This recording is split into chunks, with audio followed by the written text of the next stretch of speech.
El tema es que no vamos a sentir un cambio en los delitos que le ocurren a la mayor parte de la gente. No va a intervenir, o es muy poco posible que intervenga la Guardia Nacional. La Guardia Nacional es una policía del orden federal y que debería enfocarse en delitos federales, que son como delitos que involucran armas de fuego, en narcotráfico. Hay pendientes muy profundos de atender en nuestro sistema de seguridad y de justicia que no tienen que ver con la militarización. Entonces, es lo que a mí me gustaría puntualizar, que mientras no hablemos de cómo se distribuyen las responsabilidades en materia de seguridad, federación, estados y municipios, cómo le hacemos para que las fiscalías sean más efectivas en resolver casos y que las víctimas puedan acceder a la justicia. Genial, muchas gracias por platicar con nosotros para Político MX. Bienvenida. Muchas gracias. Oye, a ver, platiquemos. Está próximo a discutirse esta propuesta del presidente acerca de la incorporación de la Guardia Nacional a las filas de la Sedena, que dependa de la Sedena.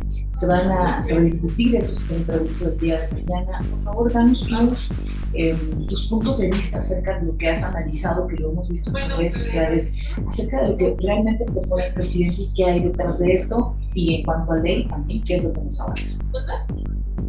Claro que sí, con mucho gusto. De entrada, yo te diría que un poco regresamos al escenario de 2019, en lo que discutíamos precisamente cuando estaba por crearse la Guardia Nacional, pues que si su formación y la dirección operativa iba a ser militar o civil, pero se mantenía, digamos, que en la forma el apellido civil de esta corporación, como sigue y como se mantiene en la iniciativa del presidente. Hoy, hasta este momento, se propone que la Guardia Nacional esté adscrita en Seguridad y Protección Ciudadana, pero su operación y que administrativamente pues esté en manos de Sedena. Esto es algo pues muy extraño, ciertamente hasta disfuncional en lo operativo, pero sabemos también que la intención del presidente era hacer una reforma constitucional mediante la cual el control total pasara a manos de la Secretaría de la Defensa Nacional. Esto no va a ser posible, lo sabe el presidente. Hay digamos que un veto o una parálisis legislativa en materia constitucional. La oposición dijo que no va a aprobar reformas constitucionales y entonces esta es como una vía secundaria para lograr en parte lo que quiere el presidente. Y entonces, o sea, primero yo creo que lo que se viene son, primero, mucha tensión, muchísima confrontación en el legislativo, tanto en diputados y si logra pasar a senadores, pues una confrontación muy dura, centrada en si es o no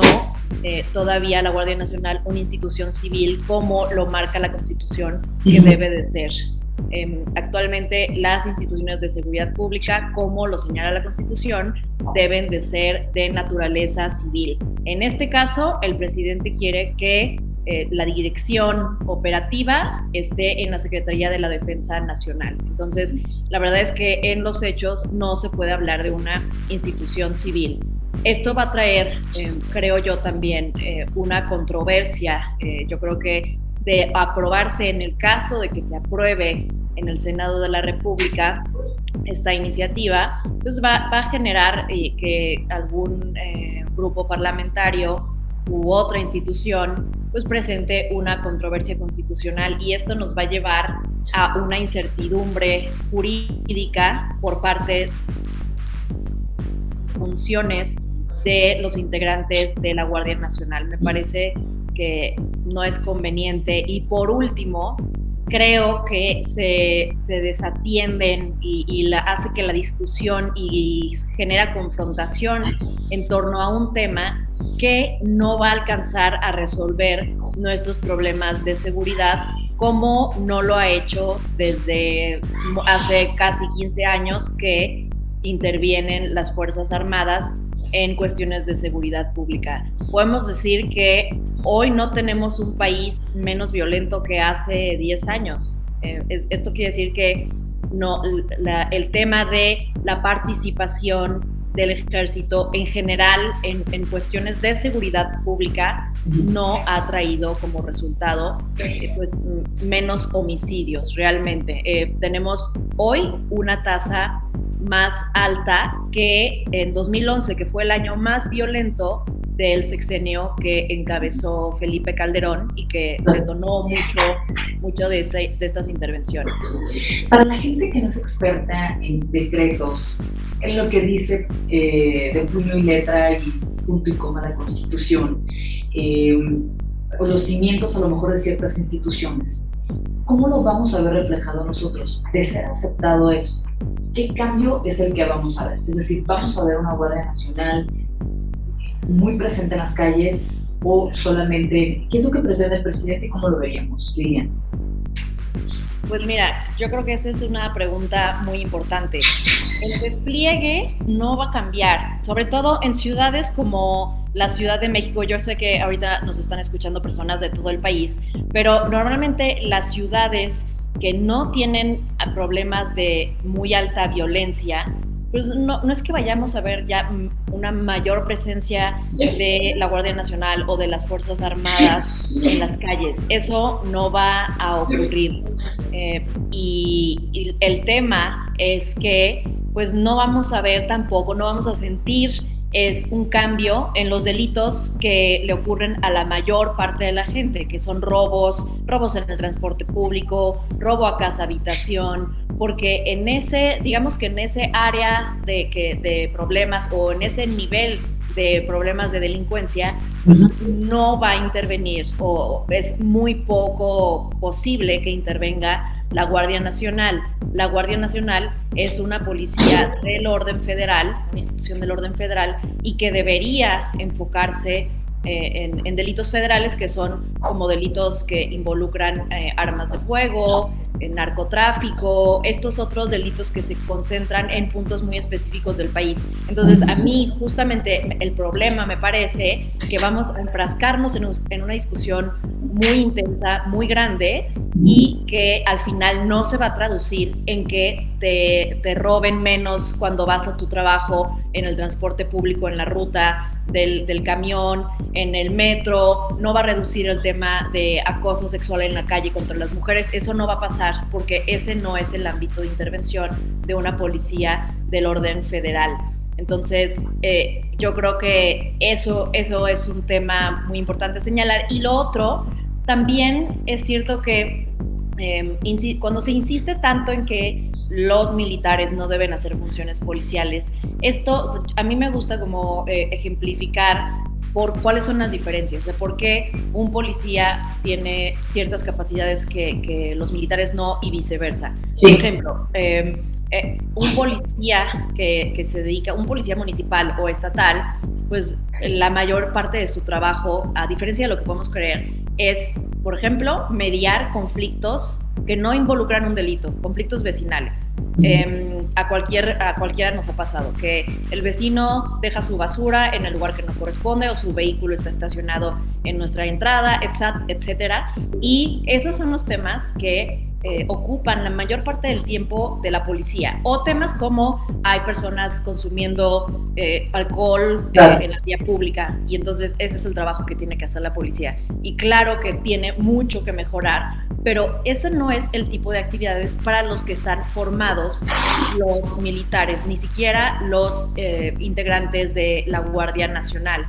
Entonces, si se piensa, si hay algún gobernador o presidente municipal que piensa que van a resolver este tipo de problemas, pues no es así, y creo que la calidad de la atención, simplemente por el tipo de función para la que están formados los soldados, pues es otra, es una de defensa nacional, de amenazas a la integridad de las instituciones del Estado, protección de instalaciones estratégicas como Pemex, los oleoductos, y tiene muy poco que ver con la seguridad cotidiana que quisiéramos tener todos, y que ahí sí es algo que vivimos cotidianamente. Esto pues no lo va a atender ni lo va a resolver la Guardia Nacional. Entonces, eso es como la debilidad y la falla de toda esta discusión y de toda la energía que se va y recursos públicos que se van a destinar a esto. Por supuesto, porque además quien tiene hoy uno de los presupuestos más grandes o el presupuesto más grande en nuestro país es justamente la SEDEN.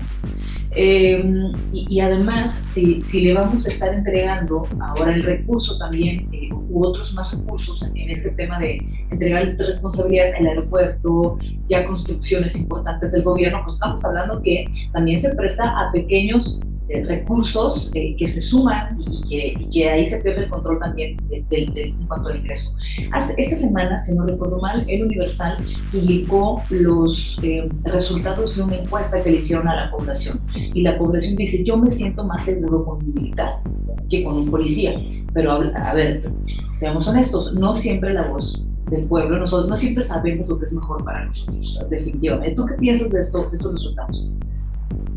Me parece un tema fundamental que abordar. Primero, podríamos discutir que si las personas confían más en el ejército y en la marina, porque la mayoría ni siquiera tiene interacción con ellos. Tenemos como una imagen de ellos fuertemente armados y en acción en temas en los que son muy buenos, como atención a la población en desastres naturales, quizá auxiliando en el tema del transporte de vacunas, etcétera.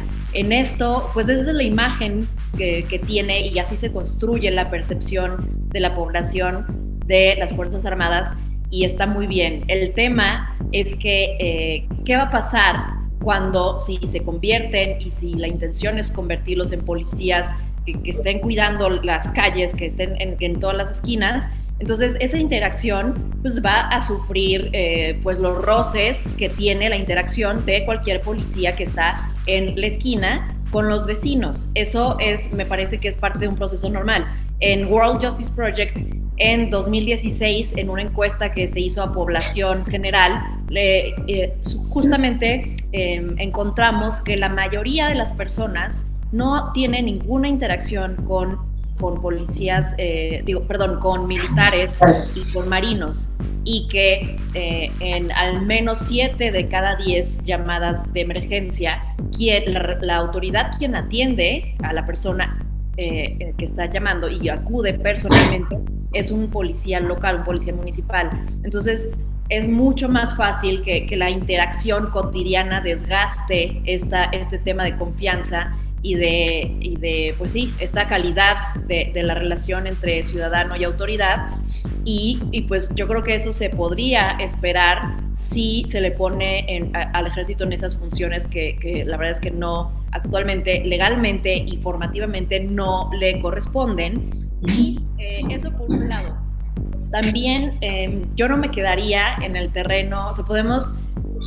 no creo que se puedan o que se deba tomar decisiones en esta materia como en un concurso de popularidad. ¿Quién es más popular actualmente en la población? Creo que deberíamos estar hablando, por ejemplo, también en World Justice Project, o sea, tenemos datos respecto de que la percepción, o sea, es más probable que una persona se sienta segura en su ciudad si confía en la policía municipal, no en la policía estatal, porque ni en los marinos, obviamente, o militares, porque es la autoridad con la que más tienen contacto. Entonces es lógico que ahí como que el tema apunta, la información apunta a que pues para mejorar la percepción de seguridad de las personas es una mejor idea apostarle a mejorar las policías locales y pues sí, o sea, me parece que cuando llevamos todo al tema de quién es más popular entre la población, ahí se pierde mucho tiempo que deberíamos estar hablando, que deberíamos estar destinando a cuál es la autoridad o cuál es la estrategia que funciona mejor para recuperar la seguridad y para reducir, por ejemplo, el homicidio, reducir robos, para mejorar la efectividad de nuestro sistema de procuración de justicia, etcétera. Entonces, ¿cómo resumirías esto? ¿Lo más popular no siempre es lo más adecuado para la población? Exactamente. El tema de las estrategias de seguridad y de justicia no se puede definir con base en una encuesta de popularidad o sea, no es suficiente. La mayoría de las personas no tiene interacción con soldados y con marinos, y eso puede explicar en buena medida pues esta confianza, y que está bien y que debe mantenerse, y que incluso podría arriesgarse, podría disminuir a mayor contacto con la población.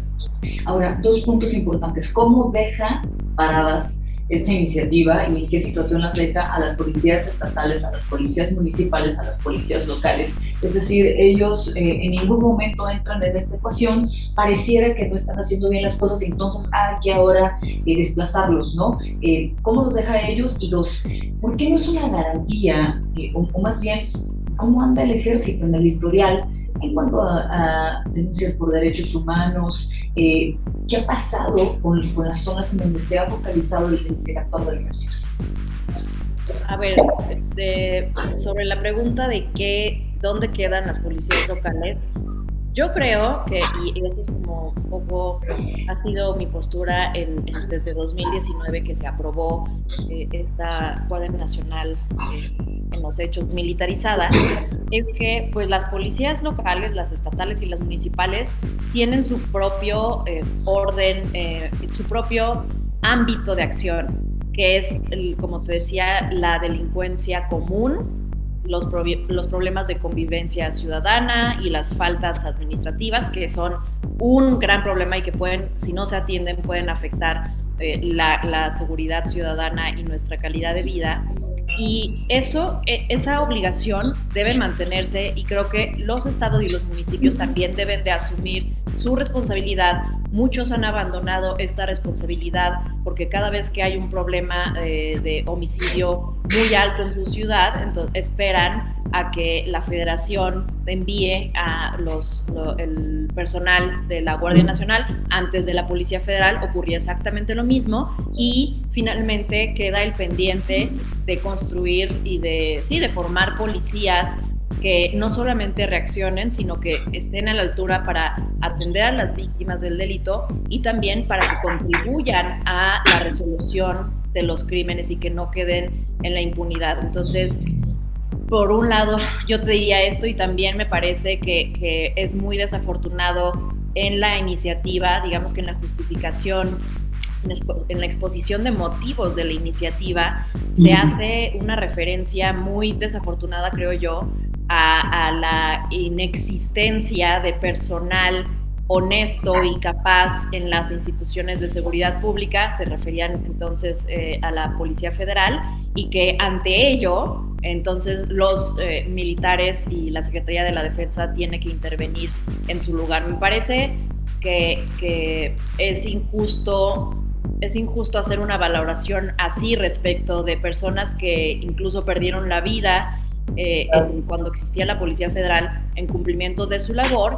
Y además creo que algo que se tiene que decir, que es como una señal muy clara de que claro que no, la Policía Federal no solamente dejó a malos elementos. El titular de la Secretaría de Seguridad Ciudadana en la Ciudad de México, una ciudad que ha mantenido niveles muy aceptables en temas de seguridad ciudadana, y que donde incluso se ha reducido el homicidio, es una persona que estuvo en la Policía Federal, Omar García Harfuch. Entonces, creo que aquí no cabe hacer una descalificación completa de la institución.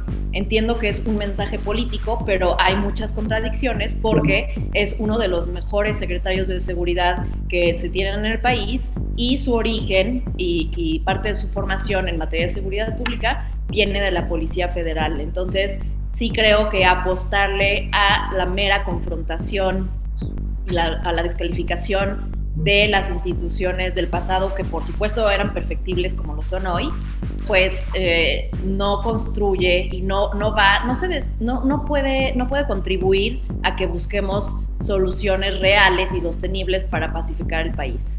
¿Qué es lo peor? Y yo por último preguntarte, ¿qué es lo peor que vamos a ver entonces en este tema? Y para el ciudadano de a pie, ¿qué significa esto? Repito, ¿qué significa la militarización de un país? ¿Estamos en ese punto? ¿Vamos a empezar o ya empezamos desde antes? Bueno, sin duda, al menos, o sea, el ejército participa en tareas de combate al narcotráfico en México, al menos desde 1975 y hacia adelante. O sea, eso no es algo solamente de los últimos años, pero es cierto que a partir de 2006, sobre todo, se empezó a utilizar también al ejército en temas ya más de seguridad pública que no se limitaban al combate al narcotráfico y a las organizaciones criminales, en temas de materia de secuestro, combate al secuestro, etcétera. Y creo que no se puede negar que esta utilización del ejército, instrumentalización del ejército en funciones de seguridad pública ha incrementado a tal medida que hoy tenemos al menos 60,000 integrantes nuevos de la Sedena que están operando en Guardia Nacional, pero son 60,000 integrantes nuevos del ejército que antes no teníamos. Esto en los últimos años, en lo que va de esta administración. Y pues bueno, esto es una realidad y nuestro problema, y creo que eso es algo que puede, o sea, yo apelo a la experiencia cotidiana de quienes nos están escuchando, pues hay más militares en funciones de seguridad pública y la pregunta es, ¿somos un país más seguro hoy? ¿Somos un país menos violento?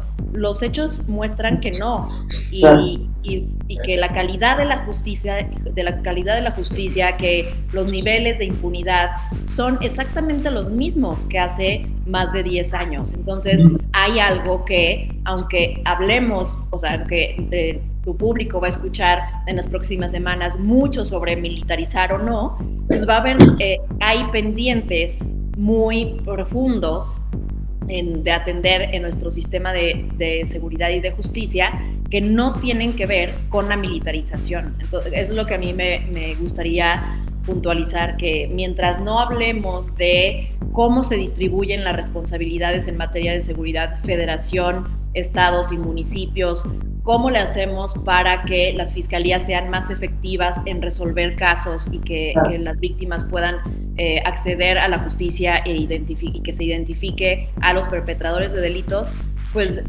no vamos a salir de este problema, y sí vamos a escuchar mucho de una discusión que no toca esos temas. ¿Cuál sería tu recomendación para los legisladores que van a tener este tema en sus manos? Pues mi recomendación es abordar problemas, no limitar su visión en esta discusión sobre seguridad y justicia, no enfrascarse únicamente en el tema de la Guardia Nacional. Tenemos problemas muy grandes en temas de, por ejemplo, la legislación, el marco jurídico de la investigación del delito, que hoy hace muy difícil que se resuelvan los casos. La pregunta es aquí, ¿cuál es el mejor diseño del marco jurídico y de las instituciones encargadas de procurar justicia para que más personas, para que se pueda identificar en mucho más casos quién es el responsable? Por ejemplo, hoy en 9 de cada 10 homicidios no se lleva un responsable ante un juez. Entonces, eso nos habla de una muy mala calidad de la investigación de los delitos. Eso me parece un tema urgente y un tema que incluso en la reforma de 2008, la gran reforma penal de 2008, quedó fuera, y que explica en muy buena medida nuestros problemas de inseguridad hoy en día. Hay mucho por hacer en esos temas y no tienen nada que ver con despliegues policiales ni con despliegues militares de la Guardia Nacional. Entonces, mi sugerencia y mi solicitud además a los legisladores es que le entren a temas que son mucho más profundos, como también la reforma policial y temas de cómo fortalecer la investigación criminal en México. Definitivamente. Entonces sería más nutrir el marco jurídico en el que se mueve nuestro país, nutrir en cuanto a pues, todo lo que significa esto, ¿no?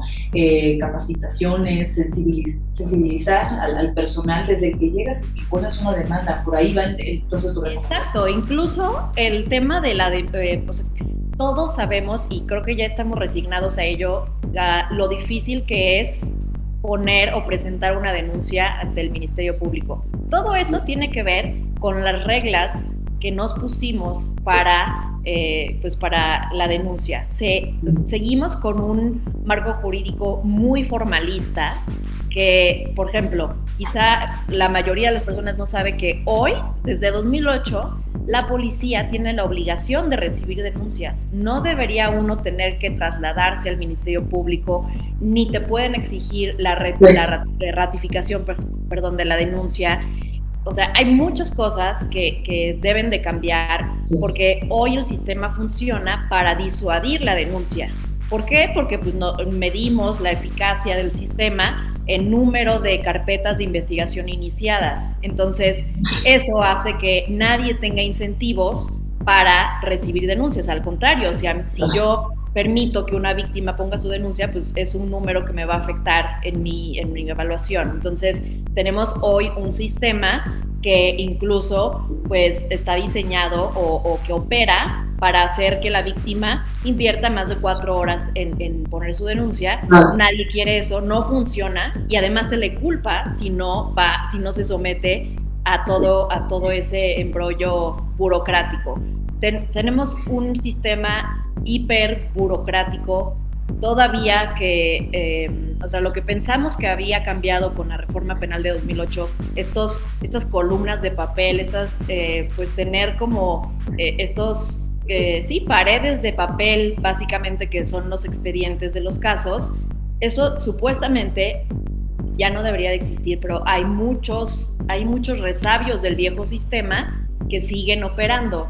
Y yo creo que es obligación de los y las legisladoras acercarse y conocer cómo funciona en realidad el sistema de justicia o cómo no funciona el sistema de justicia y pensar en soluciones. Algunas sí pasan por modificar leyes o modificar el diseño institucional de, por ejemplo, las fiscalías, pero pues otras son también un tema de redirigir la discusión pública. O sea, ¿por cuántos años más vamos a seguir hablando de si militarizar o no? O sea, como que todo ese tiempo que destinamos a esa discusión que sí se necesita, pero no la dedicamos a cómo funciona el sistema. ¿Cómo hacemos para que sea más fácil para una víctima poner una denuncia? Y no solo eso, para que a partir de su denuncia se detone la investigación del delito. Dejar un poco de politizar un tema de seguridad que nada abona, ¿no? El tema de la política en esto. Sí, y pues yo creo que o sea, todo este tema, pues sí, va a ser político, pero finalmente a lo que se han dedicado los legisladores en los últimos años es a atender temas que no van a resolver el problema, como la prisión preventiva oficiosa. Hoy tenemos un catálogo muy amplio de prisión preventiva oficiosa y tampoco somos un país más seguro. O sea, esto quiere decir que o sea, las personas más peligrosas, las más violentas, ni siquiera están, de hecho, privadas de su libertad o purgando una sentencia. Y el acceso para las víctimas a la justicia no llega. Hay una deuda muy grande con las víctimas del delito, y si el sistema de justicia no logra esclarecer los hechos, los delitos que le ocurren a la mayor parte de la población, pues no cumple con su función, y eso no lo va a lograr la militarización o el despliegue de la Guardia Nacional. Entonces, yo creo que ver más allá de la discusión que tenemos enfrente para decidir mejor sobre cómo eficientar nuestro sistema de justicia y de seguridad. Pues Lilian, te agradecemos muchísimo tu tiempo y si nos permites vamos a estar muy de la mano contigo desmenuzando este tema que parece va todavía para largo y abordar estos puntos ciegos que a veces no tenemos como periodistas y también la ciudadanía que seguramente nos ve y nos sintoniza para que podamos abordarlo contigo. Te agradezco mucho, ¿verdad? No, gracias a ti. Y sí, sí es un tema que hay que, o sea, que hay que hacer un esfuerzo nosotros desde la sociedad civil y quienes estudiamos estos temas para, más allá de datos, que a veces a la gente le dicen cada vez menos, explicar por qué es importante mejorar el diseño de nuestras instituciones o por qué es importante, pues, o sea, cosas ya en un idioma mucho más práctico, no solamente así de es inconstitucional militarizar. Pues sí, pero eso qué quiere decir ya en el lenguaje contante y sonante, ¿no? Así es. Muchas gracias por... No, gracias.